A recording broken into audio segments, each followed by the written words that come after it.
Moi, au contraire, c'était une période fantastique pour moi. J'étais très engagée politiquement, je bougeais beaucoup, j'avais plein de projets. Mes projets, c'était partir. Je voulais aller en Afrique pour enseigner. Et en fait, j'ai rencontré un gars qui venait d'Afrique. Mon mari vous l'a dit. Donc je n'y suis pas allée, mais il y avait quelque chose dans l'air. Entre 15 et 16 ans, à l'époque, on avait un examen pour le BEPC. Et avec ce BEPC, quand on avait une mention, on avait la possibilité de rentrer dans l'enseignement. Donc c'était mon cas et je voulais à tout prix aller enseigner ou en Tunisie ou en Algérie ou bon, en Afrique du Nord, on va dire, en Afrique proche. Mais à 16 ans, mon père n'a absolument pas voulu. J'ai fait tout le dossier. J'ai constitué tout le dossier pour partir. J'étais prise pour aller enseigner en Tunisie, dans un collège. Et mon père n'a pas signé l'autorisation, donc je suis restée. J'étais révoltée. Et j'avais qu'une idée, c'est faut que je m'en aille. Je veux trouver un moyen pour partir. J'ai trouvé un moyen complètement ridicule. Je me suis mariée. J'ai cru que c'était la liberté parce que ma génération, on devenait libre en se mariant, les filles. Mais c'est marrant parce que j'ai épousé un jeune homme qui était un pied noir qui venait de Tunis, justement. Et voilà. Moi, j'étais très militante. Mon père était engagé politiquement et depuis toute petite, il m'emmenait partout dans ses réunions politiques, comme dans ses réunions sportives, parce que c'était un grand sportif. Et donc, j'étais élevée dans cette idée de partage, de donner, Voilà. À cet âge-là, pas vraiment, parce que je me sentais, moi, déjà adulte à cet âge-là. Quand j'avais 12 ans, oui. Quand j'avais 10-12 ans, oui, je voulais être grande, je voulais avoir 15-16 ans. Mais là, j'avais 15-16 ans, j'étais plutôt mignonne, j'avais plein de copains, de copines. Je rencontrais plein de gens. C'était l'époque où on dansait le rock sur des airs de Paul Anka, d'Elvis Presley. Moi, j'apprenais le rock à tous mes copains et mes copines. C'était l'époque des booms dans les arrières-salles des bistrots de quartier.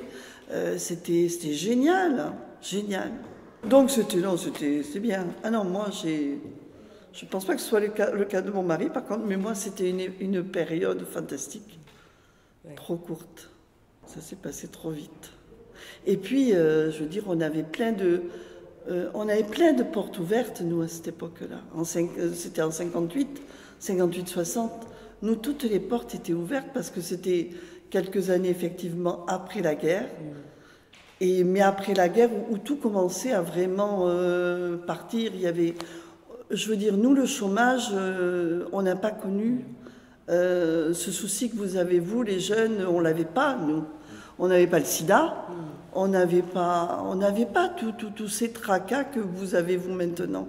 Il y avait cette liberté, c'était, je sais pas.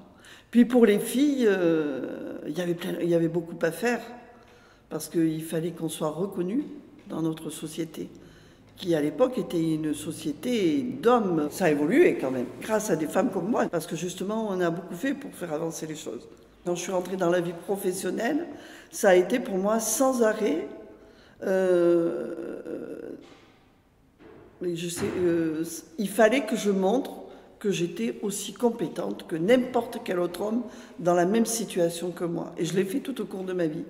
Et il fallait que je prouve que, et je luttais tout le temps à la maison, il fallait lutter pour avoir sa place, parce qu'on avait une place de fille. Mes frères, eux, faisaient beaucoup de sport et tout. Moi, non, moi, je devais aider maman à la maison, prendre à tricoter, à coudre, le ménage. Bon, je faisais des études, donc déjà... pas tout à fait comme les autres, celle-là, parce que c'est l'intellectuel de la famille. Et puis, je me prenais la tête avec mon père et mon grand-père, parce que avec eux, je discutais politique, mais quitte à me faire, c'est jamais arrivé, hein, mais à me faire battre. Parce que moi, j'ai connu ma grand-mère, à cet âge-là, on voit tout.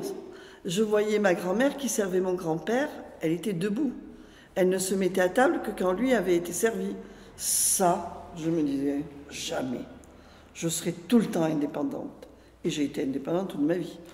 Et j'ai appris ça à ma fille, hein, elle peut vous le dire. Moi, j'ai été une grande amoureuse, donc l'amour, pour moi, c'était aussi un partage. Mais c'était aussi, il ne devrait pas être là. C'était aussi une victoire sur les hommes. On a des armes qu'ils ne soupçonneront jamais, croyez-moi. Ils en ont d'autres, mais ils sont beaucoup plus faibles que nous. Mais il ne faut pas leur dire. Mon plus grand amour, je l'ai eu à 15 ans. Entre 15 et 16 ans, il était magnifique. Et voilà. Et vous voyez, après j'en ai rencontré un autre qui m'a fait une merveilleuse fille et avec qui je suis mariée depuis, je ne sais jamais le compte. Il le dirait pas loin de 40 ans en tout cas. On est arrivés de milieux extrêmement différents tous les deux. Moi c'était plutôt un milieu ouvrier et lui c'était autre chose. Lui il est allé à l'école seulement quand il avait 12 ans parce qu'il avait... on lui faisait l'enseignement à domicile à la maison. Le professeur venait chez lui. Pas moi. Moi, j'allais à l'école de quartier. C'est marrant parce qu'on habitait à Nice. Donc, moi, j'habitais au quartier du Piolle, qui est un très joli quartier. On va dire la mer est là. Hein. Nice, c'est pas comme ça. Puis, il y a des collines. Donc, il y a une première colline, comme ça, c'était le Piolle. Puis, il y a la colline des Riches, qui s'appelle Saint-Pierre-de-Féric, où habitait mon mari, où son père avait la plus belle villa de tout Nice. Donc nous étions là et lui il était là. Et quand on se promenait le jeudi après-midi à l'époque, où maman nous emmenait dans les oliviers, dans les mimosas, tout ça au-dessus, donc dans la colline au-dessus, on regardait les belles villas et tout ça. Et on voyait ces deux petits garçons, mon beau-frère et mon mari maintenant, qui étaient gardés par deux noirs. Et moi, je trouvais ça extraordinaire. Ça existe, alors.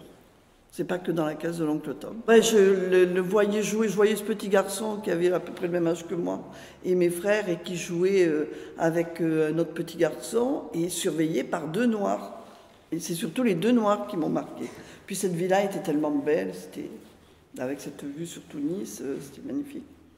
Et puis un jour, on s'est rencontrés, vous voyez. C'est vrai qu'on avait la chance, ma génération, d'avoir des espoirs à réaliser, mais qu'on pouvait réaliser, qui étaient là, quoi. On savait qu'on pouvait faire. Et beaucoup ont fait, d'ailleurs. Hein. Et je pense que peut-être, et c'est très dommageable, qu'aujourd'hui, c'est un autre contexte, c'est que les jeunes de 15 ans n'ont peut-être pas cette... ils ont plein de possibilités aussi, mais est-ce qu'ils le reçoivent de la même manière? Je ne sais pas. Nous, on était très idéalistes et c'était toujours un peu dans le rêve, quoi. Hein.